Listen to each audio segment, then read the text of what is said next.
Hey all, so it's been a little bit since the last one, but I'm back with another guide, this time covering Ebony Maw. I just love this guy. I'm not going to lie to you and pretend to you that he is the best mystic in the game, or even in the top 3, but he is very fun to play. He is a lot more competitive than you think. He has real utility, and his damage is severely underrated. I have this rank 3 on my main account. I also have a rank 4 5-star on my alt account, and he regularly makes the team over there. Like, he's gotten me through quite a bit of difficult content. He honestly doesn't have that many abilities, so I'm hoping that this one won't end up too long.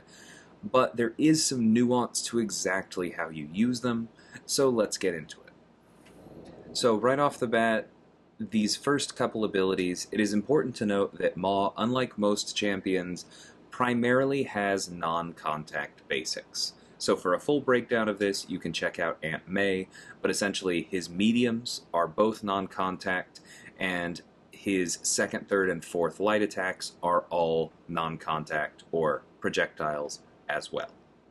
They also have a bit of a weird makeup between physical and energy.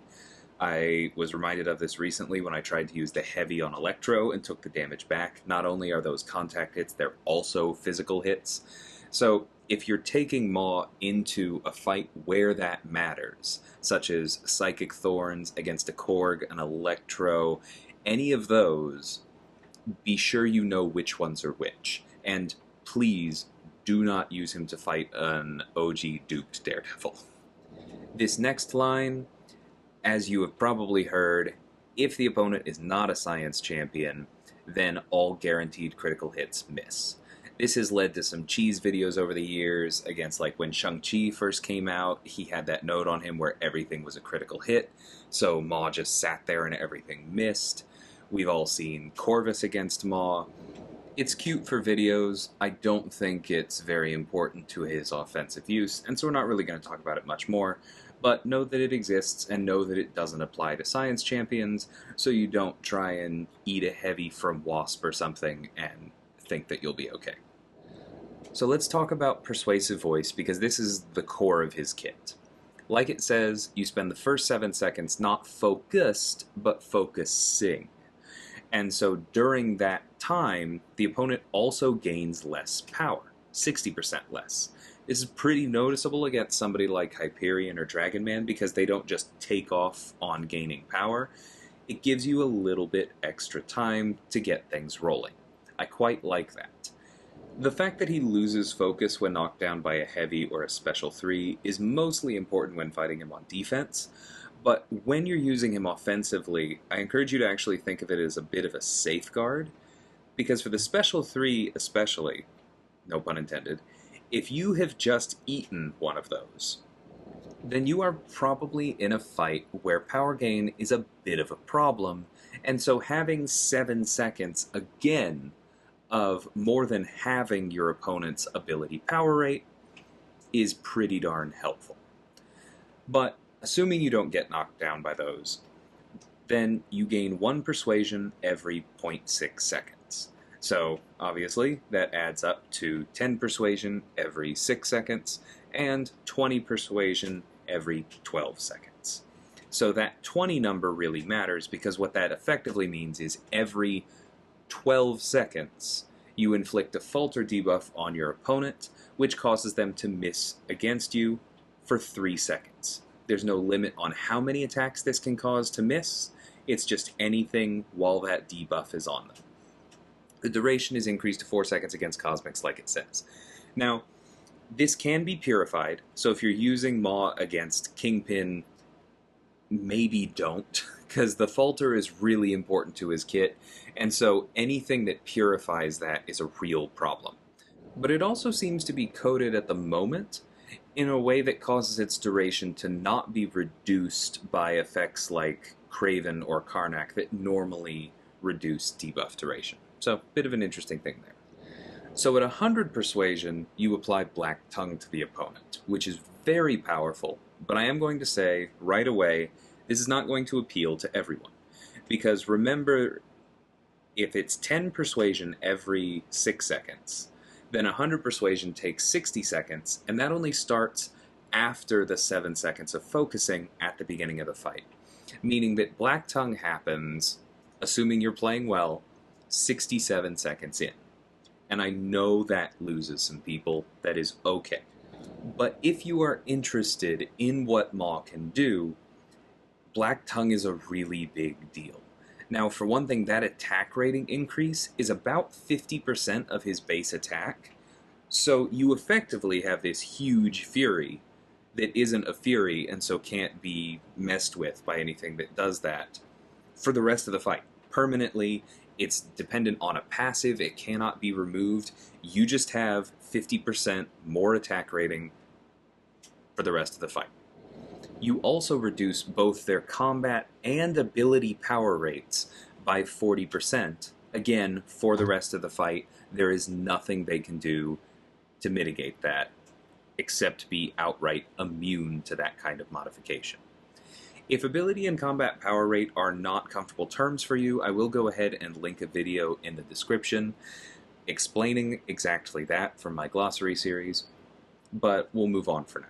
And then, like I said, the Falter is very important to Ebony Maw's kit, so you are obviously no longer gaining Persuasion once you are in Black Tongue, and so the way you get the Falter then is it just happens every 15 seconds. Now, 15 seconds versus 12 seconds is actually a slower pace. You will get fewer Falters after you get into Black Tongue, but personally I find that very worth it because you have seriously hampered your opponent's ability to gain power, and you're doing 50% more damage. So another really important thing to talk about with Maw is that he is a ramp champion, and you can ramp him by giving him 1 persistent charge every fight. So he has a maximum of 4 persistent charges. He can gain 1 per fight. That means it takes 4 fights for him to reach his maximum potential, but he will reach that during the 4th fight. So the missions are, first off, nullifying a buff off of the opponent. This doesn't have to be with Maw's abilities. Mission number 2, inflict a power steal effect. Again, this could be through a buff, but Maw has a couple different ways to steal power, especially with his heavy and his special 3. Both of those do it. And then mission number 3, cause the opponent to miss. Again, this can be through any mechanic. Obviously, the Falter you apply is the most likely, but this also works if you're facing somebody with guaranteed crits. That first guaranteed crit that misses triggers this mission.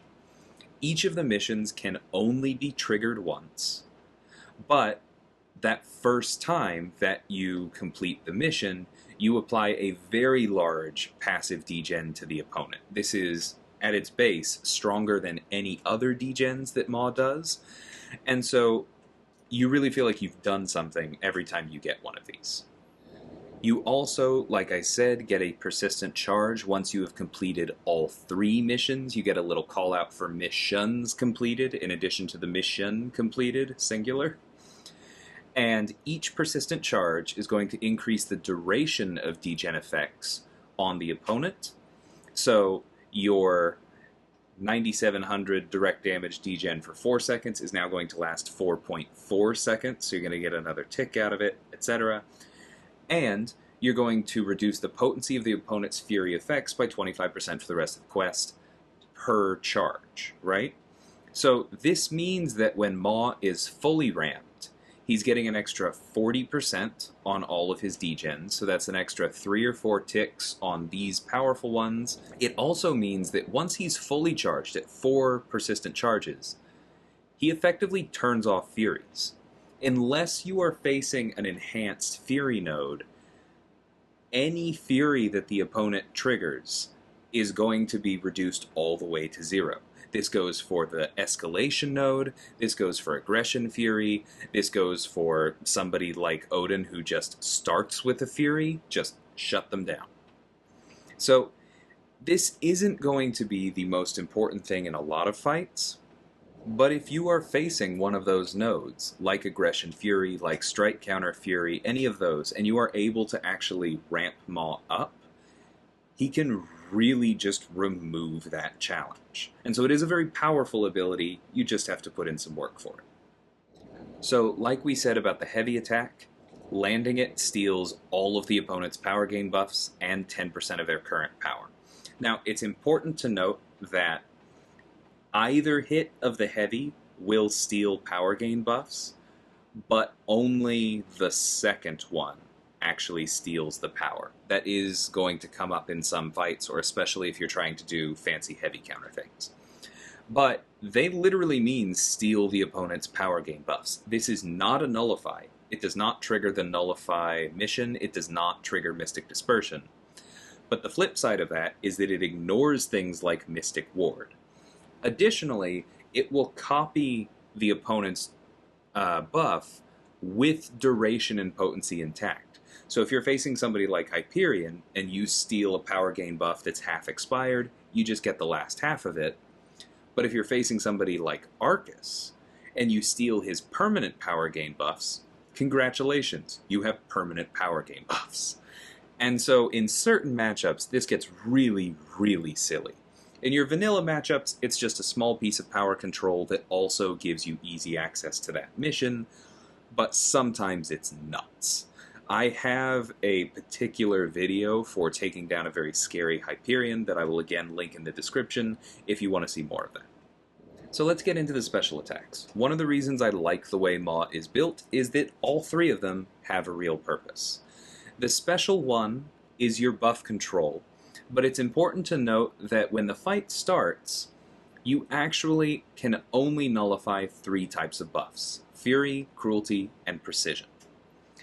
And so this means if you're facing somebody like Odin, Cosmic Ghost Rider, etc., you can just take their Furies away immediately, complete that mission, checkbox. Additionally, like it says, this is when activated and with each hit. So you can remove up to 5 buffs with a single special one.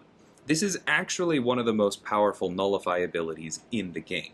Compensating for that, of course, is the fact that for the first 67 seconds, you can only remove 3 types of buffs in the game, and there are obviously many more than that. But this expands to all buffs if the opponent is inflicted with Black Tongue, which again means that you throw the special one, you can take 5 buffs off the opponent.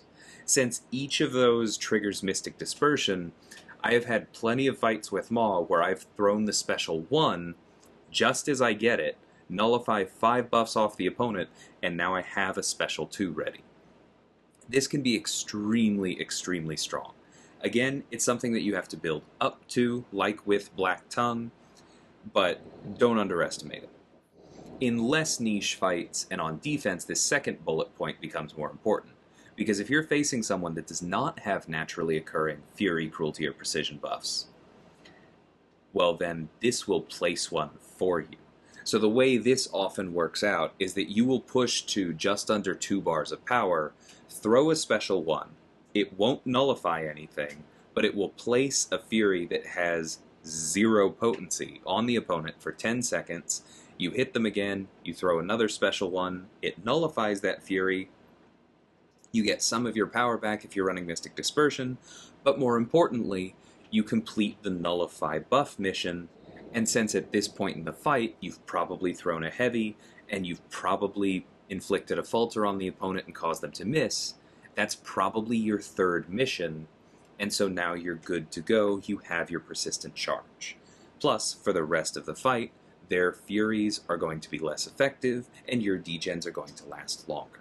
So, moving on, we have the special 2. This, from a damage perspective, is his bread and butter. Each hit inflicts a passive degen. Note that each one is only about 40% as strong as those one-off degens from completing missions, but these happen every time you throw the special 2, and you get 3 of them. So we are dealing with a significant amount of damage here on its base, more if you're fully ramped and they last longer than 4 seconds. We're looking at a maximum of 5.6 seconds. But if you time the special 2 so that your opponent has the falter effect, then you get 2 additional degens for each of those hits. Now, if you time this perfectly, this means that you do get the full 9 degens. That's when Ebony Maw really feels like he's cooking with gas. But the falter is not that long relative to the special 2 animation, and unless you're facing a Cosmic, you may more realistically be looking at 5 or 7 degens. 5 if only 1 hit lands in the falter, and 7 if 2 do. That's still really, really solid damage. But you can see why so much of playing Maw really comes down to figuring out the pace of the fight, trying to be at 2 bars and have an opening exactly as the opponent gets that falter on them, so that you can really hammer this home.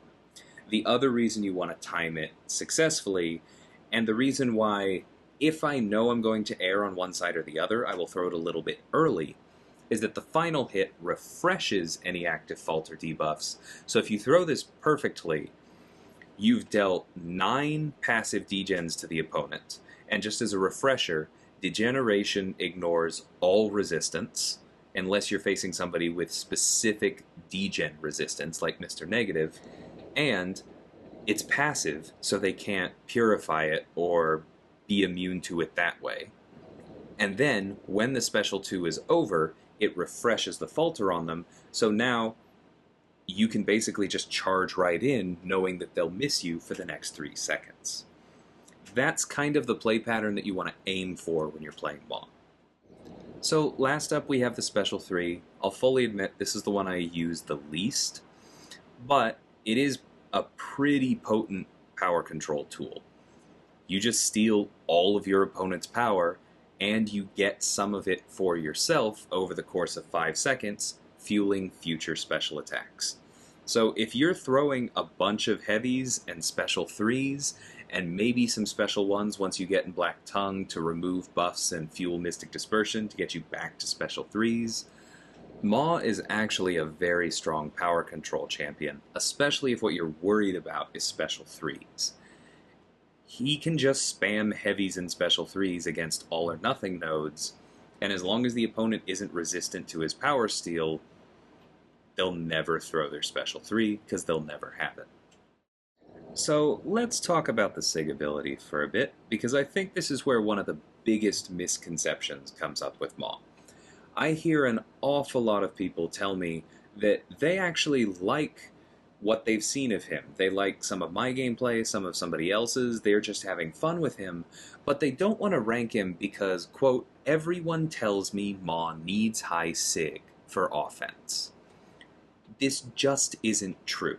So let's break down the math a little bit. The reason people say that is because when you cause the opponent to miss, if you have him awakened, you get a free extra degen. But it's a very weak degen. It doesn't stack, but even if you just, get the full duration from every single one, at SIG 200, it takes 29 of these small degens from his SIG to add up to landing a single Special 2 with the falter. You're not going to have very many fights where you cause the opponent to miss 29 times. But you're going to have a lot of fights where you can line up decent Special 2s. And so while it is extra damage, and extra damage is nice, that part of his signature ability I encourage you to think of much more along the lines of Warlock or Cosmic Ghost Rider, in that it's extra damage on top of a champion that is doing a bunch of damage without it. It will help you win the fight faster, but you really will not miss it that much. Now, the second part of his signature ability I actually think is pretty good. Even at SIG 1, it reduces auto-block ability accuracy by 100%, meaning that while you have the falter up, you can fight somebody like Medusa, or Darkhawk, or Iron Man Infinity War, and freely fire the Special 2 into them without worrying about them auto-blocking it, because they've been faltered.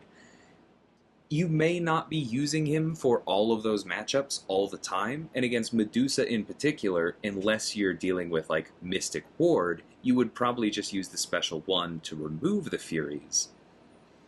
but it will come up.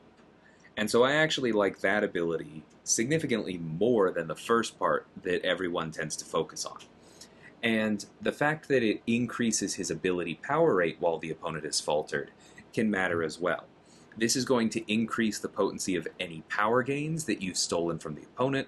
It's going to increase how much power you steal with your heavy, how much power you steal with your special 3. It's going to make Mystic Dispersion more potent if you throw the special 1 while a falter is up. This is just a good ability. I don't think it's worth sinking Sigstones into, which is why I tell everyone he does not need high Sig, but it's also why I'm not sad about the possibility of pulling future Maw dupes, because it would fuel this ability more than the degens. So there's my spiel on that. Let's take a look at a few synergies. The good news is he doesn't really need any. The ones that come in his kit aren't all that important. Maw doesn't really need true damage. Degen already bypasses armor and resistances, and that's going to be the core of his kit. The one with Cull Obsidian is actually pretty solid, because assuming that you find an opening to charge the heavy attack for that long, if your opponent's running max limber, a parry heavy may not do it for you, but if you throw it while they're faltered, then you can easily do this. Puts an indefinite fury on them, which doesn't give them any extra attack, and then you can safely nullify it with the special 1 without having to use 2 special 1s to set that up. But because we talked about how to do that without this synergy, it's clearly not critical, right? This one for Strife is quite good for both of them, but since you're going to be trying to throw your special 2s while the opponent has a falter debuff on them anyway, getting 15% extra attack rating while that happens is going to be quite nice. Now, notice that this is going to stack with Black Tongue, but additively. So if you throw the special 2 while the opponent is faltering and you're in Black Tongue with this synergy, you'll have 165% of your normal attack rating instead of 150. So that will blunt how much you feel it a little bit, but extra attack is extra attack. The synergy with Airwalker is my favorite, both for him and for Airwalker, actually. But for him, what it does is you don't have to wait that 7 seconds at the start of the fight to start focusing, and you persuade the opponent 15% quicker. Now, 15% is roughly 1/6, so if you remember that we said before it took 60 seconds to go from 0 persuasion to 100, skipping the 7 seconds at the start and then speeding that up by about 1/6 means that you will get into Black Tongue just after the 50-second mark instead of the 67-second mark. So this dramatically speeds up his ramp within the fight, and also is going to mean more frequent falter debuffs, giving you more openings for heavies, for other combos, allowing you to line up those big special 2s more easily. And then this last one with Invisible Woman is pretty potent, because 10% of a bar of power can really add up, because remember, there's no limit to how many times the opponent can miss within that 3 or 4 seconds. And so if you can stack up a few of these, you can basically get as much power as you would from landing a full combo in very quick succession, and maybe use that to snap off whatever special attack you need to control the fight more easily. So none of his synergies are essential, but those last 2 in particular are pretty darn helpful. So hopefully this has helped you understand Ebony Maw's kit a bit better. He really is one of my favorite champions to play in the game, and I'm just going to let this fight against Odin play out, because it shows most of what we've been talking about here within a single duel. I already have some thoughts as to who's likely to be the next guide, but let me know in the comments who you want to see me give this treatment to in the future. And until next time, thank you so much for watching, and take care.